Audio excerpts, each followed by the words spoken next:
Um, Hello, everyone. Welcome to the sixth talk by Dr. Tirtharaj. I would like to begin with thanking Tirtharaj for getting up or staying away so late to give the talk. So he'll be talking on Alpha ILP, thinking visual scenes as differentiable logic programs. Over to you, Tirtharaj. Yeah, thank you, Aditya. Yeah, it's and nice to be back. I mean, not back officially, but talking at AppCare and interacting with you all. So my intention today is to um, discuss something.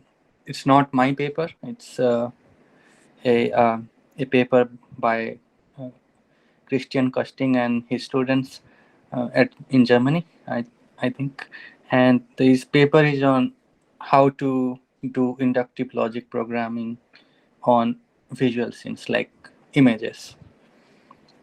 It's a recent paper. It actually came up, I think, 2 months back, and when I saw, I was really fascinated by it. Not this is not really very new idea, although the technique is new, but the whole idea of learning programs, logic programs from images, it's not new really. It has been done earlier, but this is and my intention today is to just introduce how things are done in this field. Um, right. So why do we need to really do this at all, right? And that's in a recent talk, actually, a few days ago. Um, we have been going through this whole, let us call it the whole honeymoon stage of AI, where there have been significant development due to the LLMs, large language model, ChatGPT, DAL-E, and all this. And there have been mainly two sides or two groups. What people are criticizing, some people are appreciating what's going on. Um, Although most of the time, Gary Marcus praises the whole developments of AI, sometimes he's very critical about what these deep neural networks cannot do. So in his TED talk recently, he talked about um, the whole idea of combining neural and symbolic systems um, such that we can achieve the best of the both world. So I've written here a kind of comment that he say, okay, humans do all the time symbolic reasoning um, in our using our brains machinery, and we should be able to have AI machines which could do the same. And just using neural network is not enough, and we have to rely on symbolic systems. We have to learn from symbols, learn using symbols. Um, that will allow us to have more powerful and AI systems that can solve more complicated tasks. However, I so there are issues obviously in both sides where, for example, neural networks, they require little hand engineer they require little hand engineering. They can be used broadly, but they cannot. Also, the good thing about is that they can deal with noises. They cannot handle truth, but in this symbolic side, things are just opposite. Like they are very great at representing facts. They're good at reasoning, um, representing relational data, and but thing is that it's very difficult to scale. Um, Now, in contrast, Jeffrey Hinton recently left Google, citing various reasons. I think most prominently it is his age, and um, but he says it's a big news now that he left Google, the citing reasons of that he's scared of where AI is going or where how things can be misused. And he basically pointed out in 2 days ago or 3 days ago, he talked at MIT Tech Review, and he was talking about how deep neural networks cannot reason, but he was really fascinated by the fact that GPT-4 is doing some form of common sense reasoning. So I have copied, I've just typed in what he asked GPT-4. I want all the rooms in my house to be white. At present, there are some white rooms, some blue rooms, and some yellow rooms. And yellow paint fades to white within a year. So, what should I do if I want all of them to be white within 2 years' time? And GPT-4 says he should paint the blue room yellow because the yellow will anyway become white in a year, right? Then you have all the rooms white. And this is a very fascinating as well as a scary thing because uh, Tirthraj, may I interrupt you? Mhm. The GPT-4 said you should paint the blue room yellow, but we do not know why it said it. No, so we are assuming, or we are assuming that it said this due to the same way reasoning that we have in mind. No, which may not be the case. Yeah, exactly. That's where I'm going. So he was scared because we didn't. So GPT-4 doesn't have this. It doesn't. It may not have that explicitly. Nobody told it to uh, to to to relate this blue colors to yellow. Or sorry, yellow to white and so on. Right. It has some idea of fading. Hmm. It has some idea of fading. What it means to fade. Hmm. So also it has some idea of temporal stuff. So within a year it is trying to reason that okay, with time the yellow will become white, right? Yeah. And we in our mind we know what fade means, and in our mind we know what a year means, right? But um, in a way, all the thing that GPT-4 is trained on, the all the research and article corpus, it must have built in some of this relational fact that there is some fade. It must have learned some concept about fading, fade x comma y, so something like that.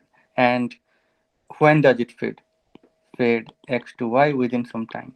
So it must have learned all these relational concepts in some way, not exactly in this way, but in some way about this. So he was basically trying to say is that why is it scary? Because possibly you can misuse all this advanced technology to do more complicated things.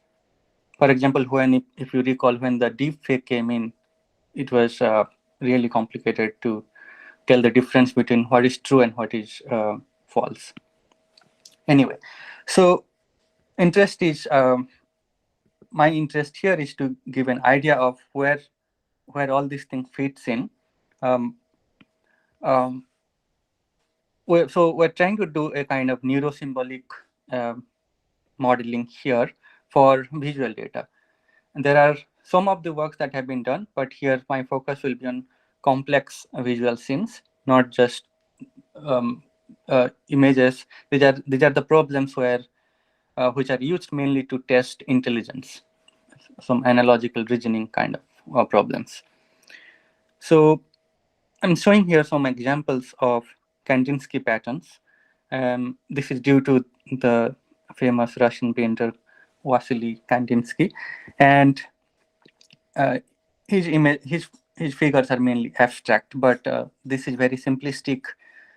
Some problem statement here. So some of these images are positive, some of the images are negative, based on this hypothesis, some H, right? The Kandinsky figure consists of two triangles with different color and two circles of same color. So based on this, there are some positive and some negatives. And there are many concepts that are embedded in these Kandinsky problems. For example, something about visual concept, shape, size, position, numeric concept, existence, number, for example, the idea of two triangles, set relation, quantity, spatial concepts, for example, upper, some absolute concept like upper, lower, left or right, or relative concept. One object, one part of the object is on the top of other or so on, below, above, and so on. There are also concepts complex concepts like closure, symmetry, continuity, proximity, and so on. And more high-level concept, for example, um, a group of object is perceived as a something, right? Um, but you will agree that deep neural networks, like the CNNs mostly, they are not really good for complex visuals, since that have been shown and that is known. At least for the problems that I'm showing here, they are not really good. And mainly they are not very good at problems that require learning and reasoning. So they have to do reasoning, and they have to do learning about attributes and relations. And symbolic systems can do it, but only problem with symbolic system for this kind of problem is that how do they deal with these images? They can talk about symbols, but they cannot talk about images. So there has to have some way of transforming all these images to symbolic um, representation, and then we can do learning on them. That's the whole idea of uh, this problem. So this is where the visual ILP comes in. So we are given a set of, I'm just writing it as a specification, a ILP specification in some ways, right? We are given some E plus, some positive example and some negative example. Some of these examples are positive, some of them are negative, and we are given some background knowledge. And a and the goal is to learn a hypothesis that essentially entails all the positive examples and none of the negative example. Okay, so basically, if we are just given these images, the model has to produce this hypothesis, and this is complex, as you would see.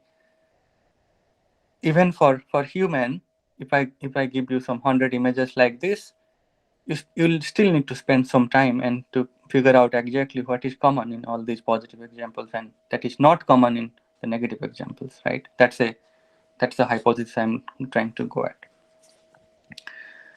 So on the left, some example hypothesis may look like this in standard Prolog notation. So an image X is positive if it contains an object O1 and contains another object O2, and O1 and O2 have same shape, and O1 O2 have same color or different color, something like that. Some representation of that kind. But you can read it as the pattern or the image X is positive if it contains object O1 to O4, two of which are same shape, same color, and other two are different shapes. Right. So how does the alpha ILP, how is it solving this problem? I have not put enough effort to prepare the slides. I've just copied some of the images from the manuscript because this is just anyway an informal interaction. So all these images are due to are taken from their paper. So here on the left we have these positive examples and some negative examples. These images are from another complex visual learning task from Clever Hans dataset. So let us think it in a ML way. How will it do this? So if we're given these images, the first thing we would do is to somehow extract what objects are there in this image, right? So there are these objects like red cylinder, uh, green spheres, and so on. So these are the objects we need to extract. And we need to, so I'm just writing, showing here how these steps are done. So first thing is to extract out all these objects. That is done using a visual perception module. And using these objects and some they associate, for example, you can say that there is an object, say red cylinder in this image, in this particular image. This is a kind of representation they are trying to go at. So, but you can, since you will be using obviously some deep neural networks to extract such object from this complex scenes, you have to have some probability associated with it. Let's say 0.5 or 0.95. Let's say, right? So that becomes your representation in symbolic way, right? You are associating a probability with some fact. Now,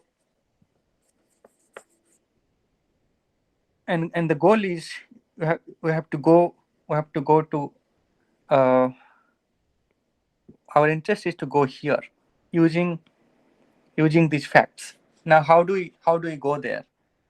Well, we can go there by starting with some. If most of us have already taught machine learning at some point, right? And there is this common example whether to play tennis or not to play tennis, right? So here it starts. Right, what's going on in my slide? Okay, it starts with a very general hypothesis. Um, play equal to yes, something like that. So that's a very general hypothesis, and then you refine it. You add more clauses or more condition to this. This is a standard problem when we explain decision tree, if you recall. We keep adding new literals to this particular clause, and you get more complex clauses. So if this is if one play tennis, so that which is always true. If say it's not raining, rain equal to false, then play tennis, or play equal to yes, something like that. And then if it is not raining and it is not windy, then play tennis, and so on. So you are basically, in this particular search tree, you are going from a general to specific hypothesis. So you start with a very general hypothesis, you add a clause. For instance, this is a particular clause, you add this to get here, you add other one to get there, and so on, right? Now you have a space of hypotheses ordered in some general to specific way, and you need to pick one of those those clause that explains all the positive examples and none of the negative examples. Okay, so let's talk about how they are doing it. I'll explain this step in a moment, but I'll first go ahead and explain how they are doing this conversion to evaluate each clause in some way. Okay, that's where I'm taking. So Tirtharaj, just one question. mhm. So we need to come up with the some sentence which explains all the positive and none of the negative examples with certain probability, right? Because we'll have some Of probability. course, Okay, yes, okay, I'm going there. Yes, okay, exactly. Not really in a natural language, but in this logical, in this way. Yeah, we okay. can obviously do the natural language as well, but that's complex. So here, let's look at this particular image here. Um, I'm looking at this one. So we have this yellow triangle, blue circles, and the red square. So when we learn when we learn these, so obviously we can use some object detector to detect all these particular objects here. So if it says a triangle, we need to have some representation of this triangle, right? And that representation is something like a multi-hot encoding in a way, right? So for the this particular this object here, this is a blue circle, right? So the bit here for the blue is 1, the others are 0, and it is a circle, so it is 1. And where does it appear in the image? The xy coordinate, something like 17 point something, 13 point something, right? So for each object we have such representation. So this is a object centric representation, they call. Now we have these facts. We have these facts, and they have to be also represented in this real valued uh, in the real space, right? So how do we do that? So we know that the color of the object is red, say, or the color of the object 3 is red, which is this particular square here. And you know that you can do an operation here. This is it's a very standard operation known in when we transform from logic to numeric side. When we go from logic side to numeric side, usually people use this dot operation. So to say that it's an object and it's called and the color of the object is red. So you get this representation for this particular um, object here. So it says that with 0.98 probability, uh, so it's basically evaluating what is the probability of this fact given the representation of these objects in the real vector, in the real representation.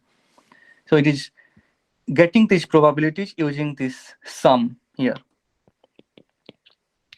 or something like some operation like that, where we are getting some weighted, each clause is weighted some by some probability.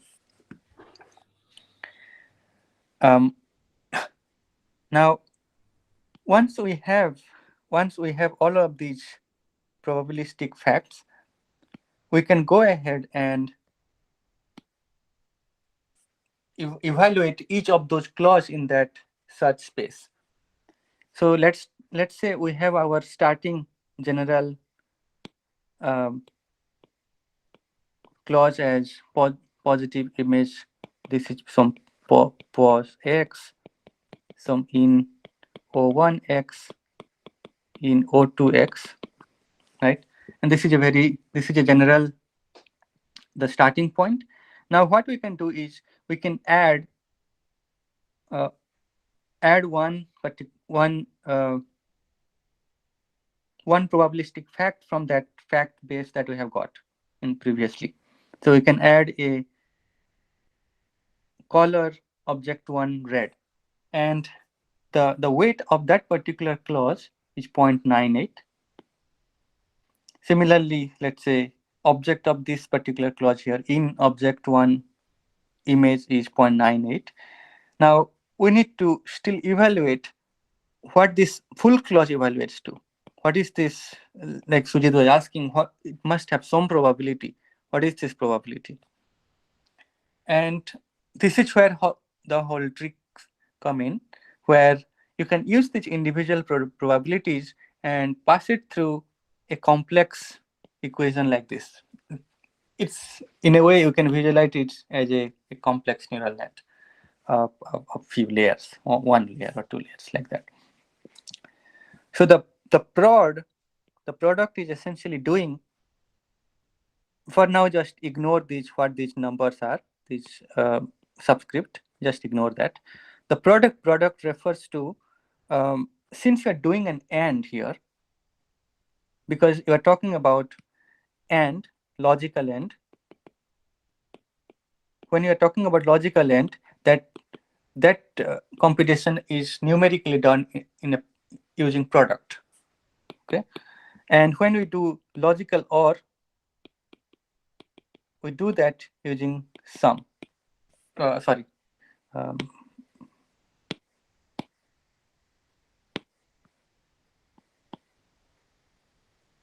Okay. some logical OR, but also obviously some bounded sum and bounded product. Of course, you cannot go beyond one because we are dealing with probabilities and logic. So, and simple sum, they don't use simple sum. They, in this paper, usually in neurosymbolic papers, people talk about bounded sum and things, but here they are talking about a little more softer version of that. And a softer version is given here. Basically, they are passing it to some max here and normalizing that particular thing. So in overall, what happens is that the full clause gets evaluated to some probability. For example, here, these two clauses, one of them gets evaluated to 0.96, the other one gets evaluated to 0.01. Now, so these are all the computation that happens. I may not need to show. For example, I just show you a chain that happens. So the first thing is the sum here. So these are the three different individual clauses they are trying to evaluate. So the way they are showing it in a batch is that because they are trying to show that in standard things there is no concept. It's not trivial to have batch in logic. So here they are trying to just show that idea that you can process things in batch, making things easier. So here either this clause or this clause or this clause, and then they're going to pass through some software which evaluates to some number. Okay. So here the whole idea is shown. So you start with a general clause over here, and you have this little more specific clause by adding this literal shape to it, to this general clause. And then, or you can add a literal color to go here. But you would see that when you individually, and this search is restricted using a beam of some width. It's a beam search. You keep evaluating all of these individual clauses. So let's say this guy gives you 0.3. This evaluation essentially is done further using this this classification or the predictive performance in a way.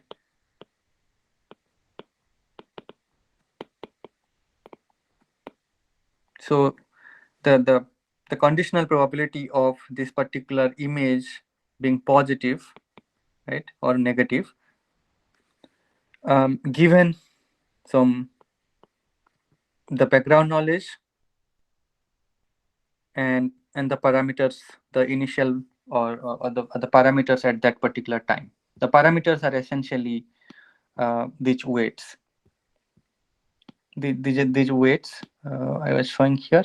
These are the parameters.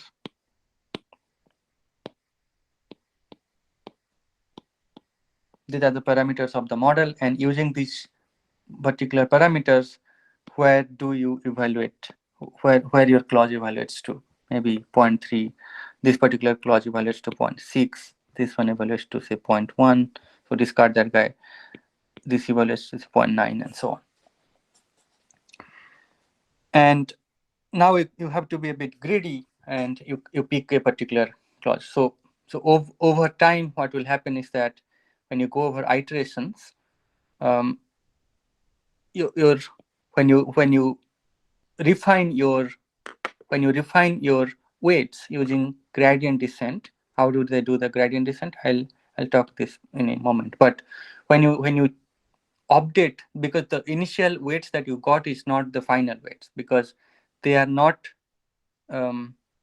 giving you maybe a clause which is very good at explaining all the positive examples. So you may need to change some of those probability values, the parameters, such that you have a more general model or a very good hypothesis. So just showing here the steps of the learning. The first thing is obviously to extract the objects. So they do use a pre-trained model here for extracting different objects. Obviously, you need to have a list of things that you want to extract. So, and they use YOLO and YOLO v5, I think, to extract all the individual objects from these images. And once you extract those images, you have some probabilities associated with them. You start with a initial hypothesis. You do a beam search by adding all individual literals that you have got, the probabilistic literals that you have got, and you have this whole search space.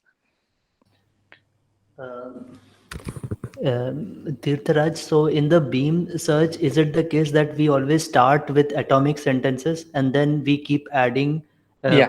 predicates to the atomic sentences? Is it like that? Yes. Okay. Yeah.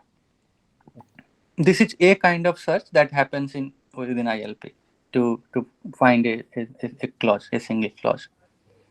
And Okay. this particular problem fits in that scenario. You could have used some other technique to do this, but they have used this top K-beam search. Then once you have, so if you can visualize the whole idea this using this particular equation here. If you visualize each of these guys, it looks like a function of some parameters, theta, right? I'm not writing other things. So you can, and this particular performance, the predictive performance is y of equal to some f of these parameters.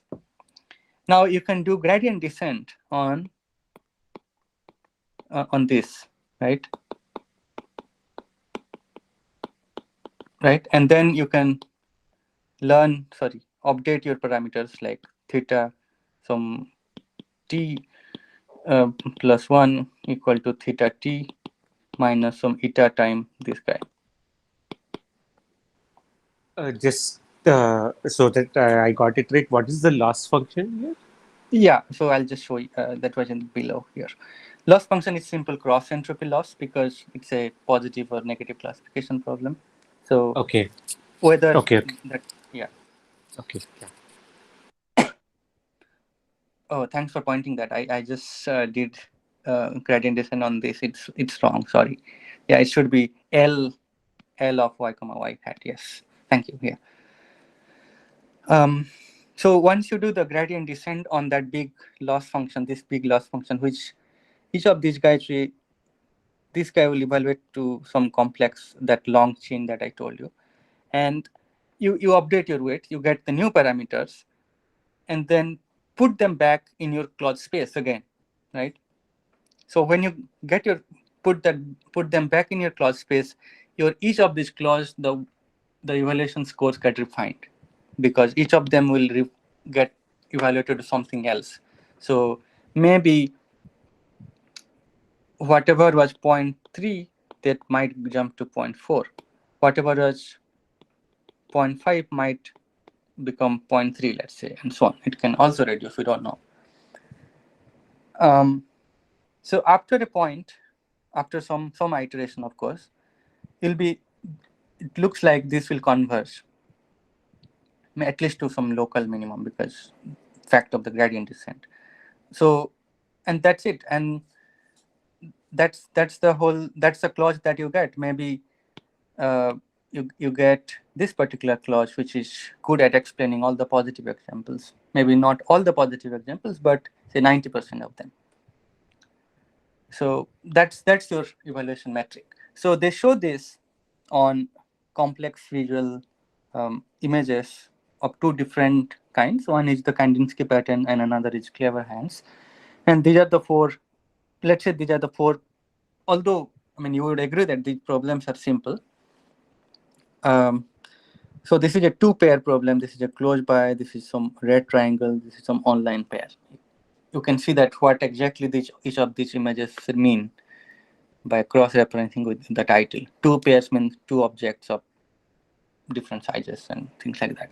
So As you would see, a standard deep neural network, irrespective of how many images you provide, it's not going to do much on the. This is, of course, on the predictive side.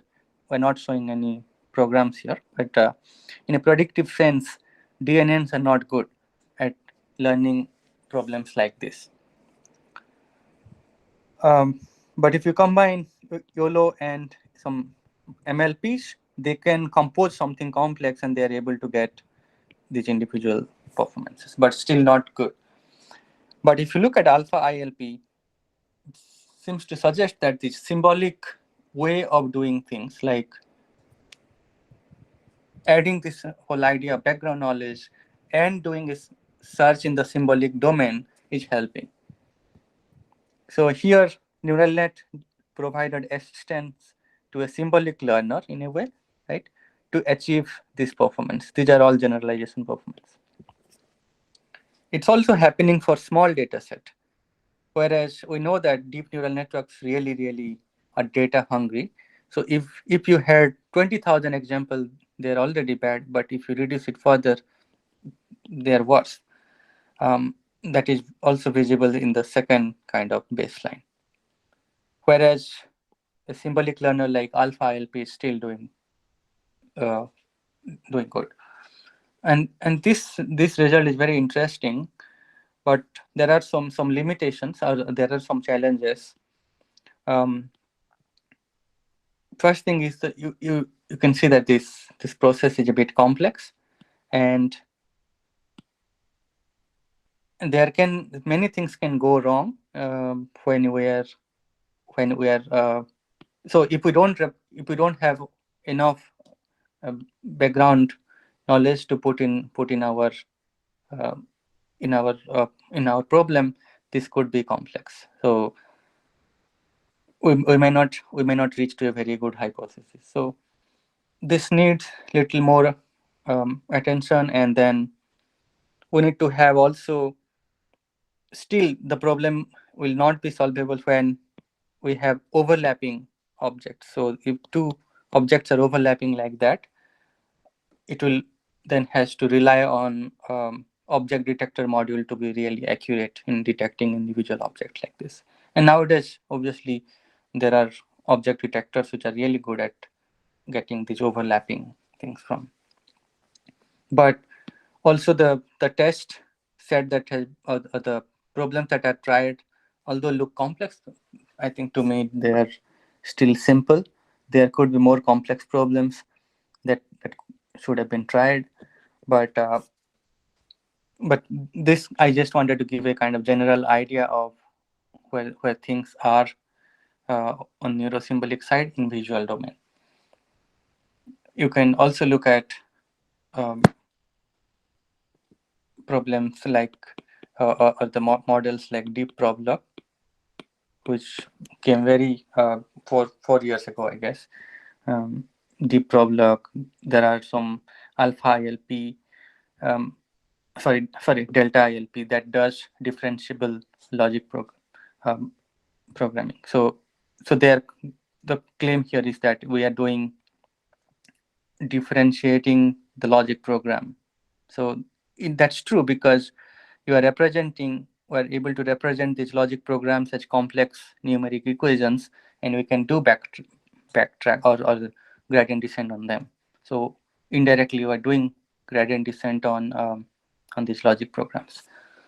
Also, this idea of differentiating logic programs is we have already done here, and we have done our recent paper on CRMs, which is not published yet, of course, compositional relational machines, which has these uh, deep neural networks where each of these neurons have some logical uh, some logical formula associated with it. So you have each neuron has some concept associated with it, this was a concept which was not known to deep learning community before. We didn't know what each of these neurons convey. Now we have a mechanism of constructing deep neural networks where we know what each of these neurons convey.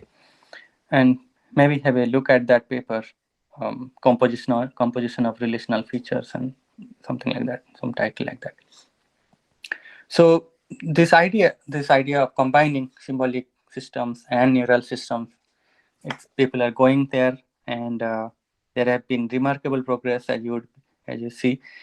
Uh, but again, I mean, coming back to what Hinton said, we may not need symbolic system at all if we can provide really enough amount of data to reason things like that. So coming back to that slide, this is only possible because this is a large language model. It has been trained on, I don't know, billions of documents, and learning fading and temporal stuff is not so hard if you provide it enough information like that, because it will anyway find out some patterns in the text that will convey this information directly or indirectly. So if you have less amount of data, then symbolic system are really, really good at assisting deep neural network and vice versa.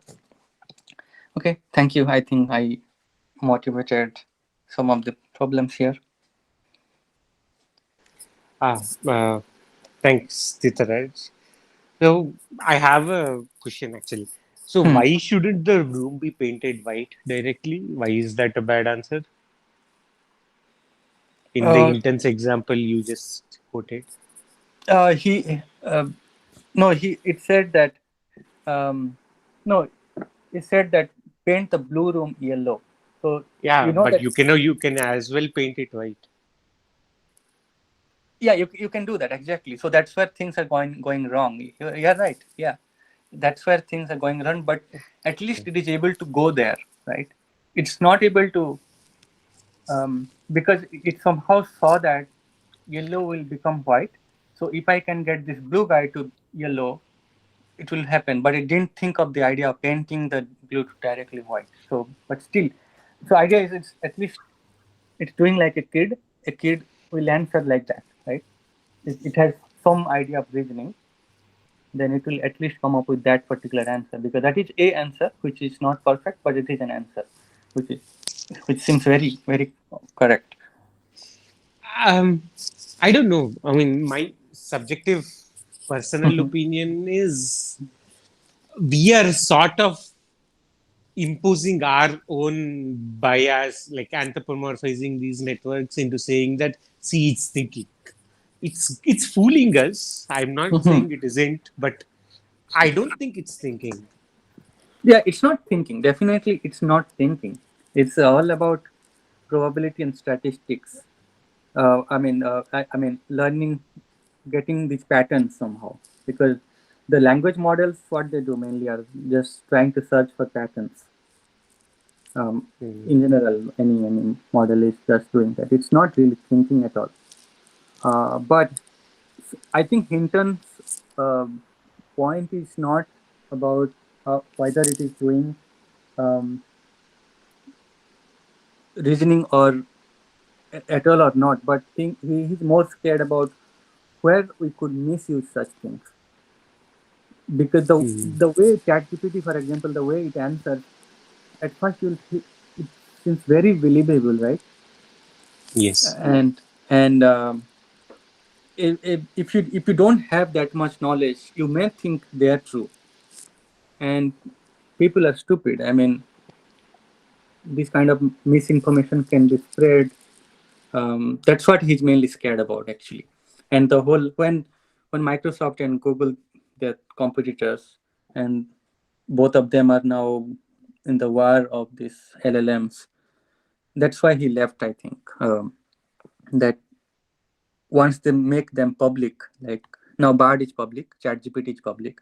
Now people are doing a lot of things with them, and we don't know how to control all that thing. So Yes. Hmm. No, please continue. yeah, no. I just wanted to say that I feel I don't want to be, I don't want to pick a boat whether to stay in the neurosymbolic or deep model. It's all about, I just stand for AI. Um, but we should be really responsible in using or promoting a responsible usage of AI, I guess.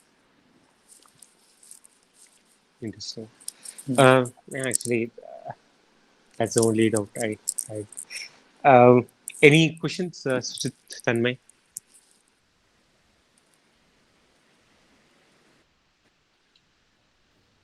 No, I don't Not- have any questions. Yeah. Yeah, nothing from my side. Uh, just Okay. a curious thing. Can responsible AI and again the progress that we want to make this quickly go hand in hand? Uh, Just uh, We don't want another Oppenheimer, right? So yeah, at yeah, least we have to stand. Being AI people, we have to stand for responsible usages. Um, yeah, I don't know. yeah. It's scary. No, because again, if we are not pushing to get Chat GPT-5, somebody else already is, right? So it's a nice Yeah, thing to ponder. But yeah, again, thank you for your presentation, Tirthraj. Thank you. yeah. Thanks.